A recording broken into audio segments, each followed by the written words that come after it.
हमारा आज का टॉपिक है वायरस। आज हम लोग जानेंगे वायरस क्या है, वायरस कितने प्रकार का होता है, वायरस से कौन कौन सी बीमारियां फैलती हैं। आइए जानते हैं सबसे पहले वायरस है क्या। वायरस अगर देखें तो जो इसका जो वायरस का पार्टिकल होता है इसको हम लोग विरियन के नाम से जानते हैं, और जो वायरस की जो स्टडी करते हैं इसको वायरोलॉजी के नाम से जाना जाता है। वायरस में अगर देखेंगे इसका स्ट्रक्चर तो ये मतलब आपका न्यूक्लिक एसिड के द्वारा जो बना होता है, और इसमें जो न्यूक्लिक एसिड की चारों ओर कवरिंग पाई जाती है इसके, जिसे कैप्सिड कहा जाता है। कैप्सिड क्या है? कैप्सिड एक प्रकार का प्रोटीन होता है। बहुत सारे कुछ वायरस ऐसे होते हैं जो ह्यूमंस में बीमारी प्रोड्यूस करते हैं, और अगर इसका स्ट्रक्चर अगर देखें तो यूनिसेलर होता है, एक कोशिकीय होता है, तथा अल्ट्रा माइक्रोस्कोपिक स्ट्रक्चर में अल्ट्रा माइक्रोस्कोप होता है। और ये अगर इसकी सेल जो होती है प्रिमिटिव होती है, इसके अंदर जितने भी कंटेंट्स पाए जाते हैं वो इनकम्प्लीट होते हैं। और अगर ह्यूमन में जो बीमारी प्रोड्यूस करने वाला वायरस होता है वो अगर उसका साइज़ अगर देखें तो 20 नैनोमीटर से 30 नैनोमीटर तक का साइज़ उसमें पाया जाता है जो बीमारी प्रोड्यूस करता है। इसको हम लोग पैथोजेनिक वायरस के नाम से भी जानते हैं। अगर वायरस के टाइप्स की बात करें तो वायरस दो टाइप का होता है, डीएनए वायरस और आरएनए वायरस। डीएनए वायरस क्या है? डीएनए वायरस में क्या होता है, जिस वायरस के मतलब वायरस के जीनोम में आपका डीऑक्सी राइबोन्यूक्लिक एसिड पाया जाता है वो कहलाता है हमारा डीएनए वायरस। डीएनए वायरस अगर देखें तो 5 प्रकार के हैं ये। जैसे हमारा पॉक्स वायरस है, इसमें आपको एग्जांपल देखें स्मॉल पॉक्स हो गया। दूसरा हमारा हर्पिस सिम्प्लेक्स वायरस, इसको शॉर्ट में एचएसवी के नाम से जानते हैं। इसमें अगर देखें तो साइटोमेगालो वायरस, ये सीएमवी होता है जो कि आपके ब्रेन को अफेक्ट करता है। नेक्स्ट हमारा एडिनो वायरस, एडिनो वायरस से अगर देखें तो निमोनिया हो सकता है इससे। नेक्स्ट हमारा पेपोवा वायरस, जिससे अगर देखें तो स्किन में वार्ड्स हो जाते हैं, मस्से हो जाते हैं। नेक्स्ट हमारा पोरो वायरस, पोरो वायरस से अगर देखें एग्जाम्पल उसका इरिथमा इन्फेक्टोसम एक बीमारी हो जाती है इससे। नेक्स्ट आता है हमारा आरएनए वायरस। आरएनए वायरस में जिस प्रकार से डीएनए वायरस में डीऑक्सीराइबोन्यूक्लिक एसिड पाया जाता था, इस तरह इसके वायरस के जीनोम में राइबोन्यूक्लिक एसिड पाया जाता है। ये वायरस भी कई प्रकार के होते हैं, जैसे पहला आपका कोरोना वायरस, ये इसमें अगर सिम्टम देखें तो कफ एंड कोल्ड होता है। नेक्स्ट हमारा ऑर्थो वायरस इन्फ्लुएंजा का वायरस है। नेक्स्ट हमारा मिक्सो वायरस, ये भी इन्फ्लुएंजा का वायरस है। और नेक्स्ट हमारा पैरामिक्सो वायरस, ये इससे मम्स और मीजल्स हो सकते हैं। नेक्स्ट हमारा पिकोरना वायरस से पोलियोमाइलाइटिस और हेपेटाइटिस नामक बीमारियाँ हो जाती हैं। नेक्स्ट हमारा रिट्रो वायरस से एड्स हो सकता है। और रेब्डो वायरस से अगर देखें तो रेबीज नामक बीमारी हो जाती है। अब हम बात करते हैं वायरस के साइज की। वायरस का अगर साइज देखें तो लगभग 20 नैनोमीटर से लगभग 30 नैनोमीटर तक हमारा वायरस का साइज होता है। और जनरली अगर देखें तो जो सबसे हमारा जो छोटा वायरस रहता है वो लगभग 20 नैनोमीटर का होता है। और इसकी अगर हम लोग इसकी एग्जाम्पल की बात करें तो इसमें पिकोरनाविरिडी और ये आपका पार्वोविरिडी नाम की जो फैमिली से संबंधित वायरस आते हैं इसमें, जो सबसे छोटे वायरस कहलाते हैं। और बड़े वायरस की बात करें तो जैसे स्मॉल पॉक्स का वायरस है तो सबसे बड़े की श्रेणी में आता है। इसी अगर साइज़ देखें इसका लगभग 350 नैनोमीटर इसका साइज़ होता है। और ये अगर आपका जो फैमिली होती है इसकी पॉक्सविरिडी नामक फैमिली से ये संबंधित है। अब बात करते हैं इसके वायरस के शेप की। तो इसका शेप वायरस का कई टाइप का हो सकता है, जैसे फिलामेंटस शेप है। तो फिलामेंटस अगर शेप जनरली देखें तो बहुत सारे एनिमल वायरस जो है फिलामेंटस या सर्कुलर शेप के होते हैं। तो फिलामेंटस जो वायरस होता है अगर देखें तो स्पाइरल शेप का भी हो सकता है, ट्यूब शेप का भी हो सकता है, हेलिकल शेप का, इस तरह से बहुत सारे शेप के हो सकते हैं।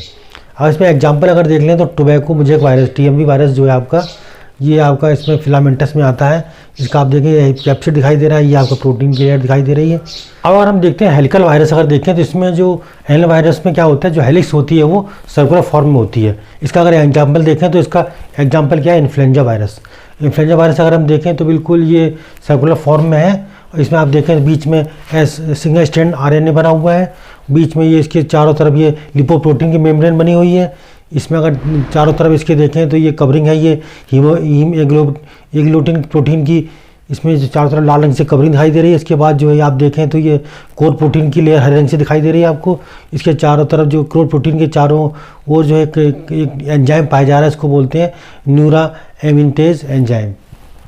नेक्स्ट आता है हमारा पॉलीहेड्रल अगर देखें तो वायरस जो होते हैं हमारे डायमंड शेप के होते हैं। इसमें एग्जाम्पल अगर देखें तो पोलियो वायरस आता है हमारा, इसमें आप देख सकते हैं इसका वायरस डायमंड शेप का है और इसमें सिंगल स्ट्रैंड आरएनए पाया जा रहा है। नेक्स्ट हमारा सर्कुलर वायरस। सर्कुलर वायरस अगर देखें तो जितने भी सर्कुलर वायरस होते हैं वो डायमंड शेप के होते हैं, जैसे हम लोग देख रहे हैं इस वायरस को।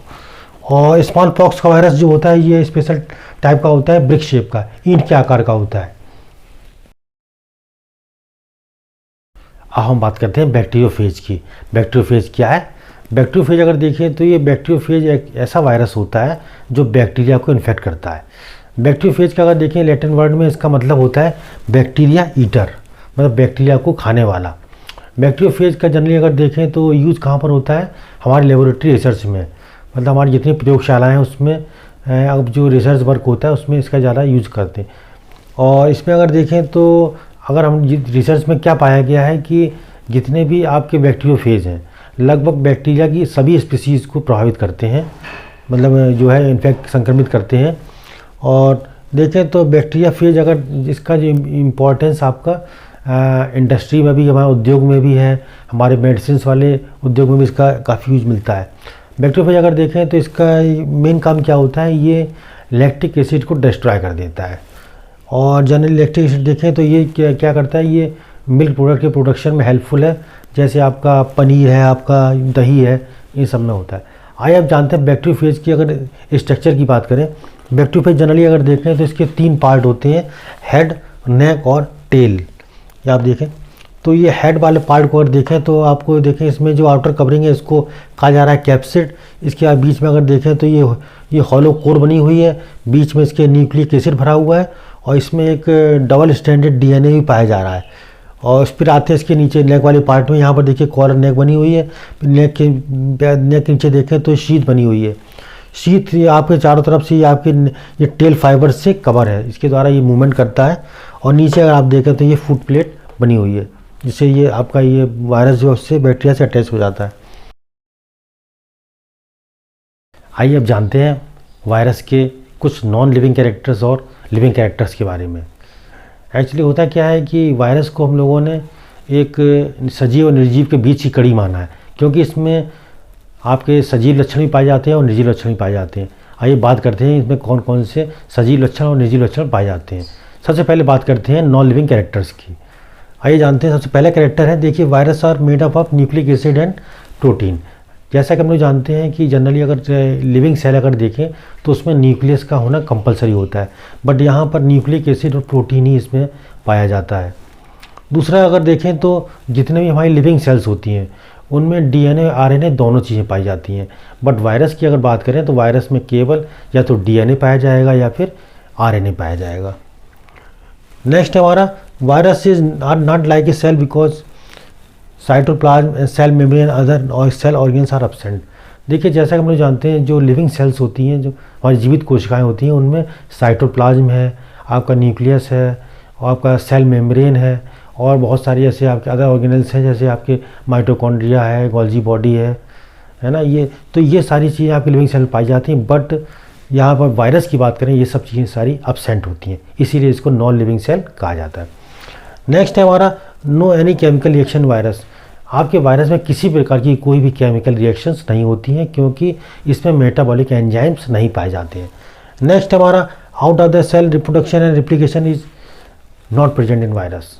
अगर ये सेल के बाहर होते हैं तो ना तो इसमें रिप्रोडक्शन होता है, ना ही रिप्लिकेशन की प्रक्रिया वायरस में पाई जाती है, क्योंकि ये सेल के बाहर ये निर्जीव होते हैं और सेल के अंदर ही ये सजीव हो जाते हैं।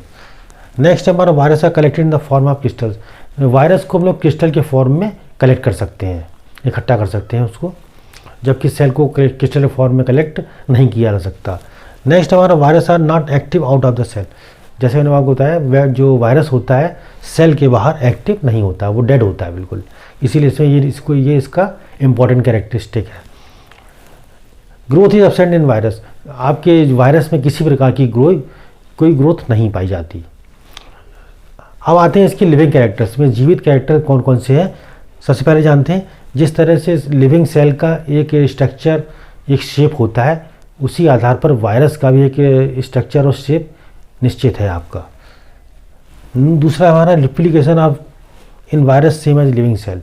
जैसे लिविंग सेल में रिप्लिकेशन होता है उसी प्रकार से वायरस में भी रिप्लिकेशन प्रक्रिया होती है जब वो जीवित सेल के अंदर हो। नेक्स्ट है हमारा protein synthesis reaction present in virus.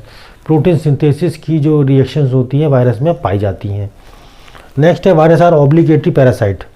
Virus जो क्या होते हैं हर जगह पाए जाते हैं, क्योंकि ये जो है जब नॉन लिविंग, जब सेल के बाहर होते हैं तो ये नॉन लिविंग हो जाते हैं, जब सेल के अंदर आ जाते हैं तो ये लिविंग हो जाते हैं। इसलिए मतलब इसमें जो है ये ऑब्लिगेटरी पैरासाइट्स होते हैं। They are only active in living cell. ये मतलब केवल जो है ये लिविंग सेल पर ही एक्टिव होते हैं, और ये क्या करते हैं, उनकी सेल को डिस्ट्रॉय कर देते हैं और मतलब उसके ह्यूमंस में डिजीज़ प्रोड्यूस कर देते हैं। अब आइए जानते हैं कुछ पैथोजेनिस ऑफ वायरस। हमारे जो ह्यूमन बीइंग्स में कौन कौन सी डिजीज़ वायरस के द्वारा क्रिएट होती हैं। जैसे बहुत सारी डिजीज़ हैं, जैसे इसमें कुछ डिजीज़ के नाम जानते हैं, जैसे स्मॉल पॉक्स हो गया, चिकन पॉक्स है, मीजल्स है, मम्स है, रूबेला है, और आपका येलो फीवर है, इन्फ्लुएंजा है, और कंजक्टिवाइटिस है, रेबीज़ है, एड्स है, कॉमन कोल्ड है, पोलियो है, हर्पिस है, हेपेटाइटिस है, और आपका डेंगू फीवर है, और अभी प्रेजेंट में चल रहा है कोविड-19, ये भी आपका वायरस के द्वारा ही हो रहा है।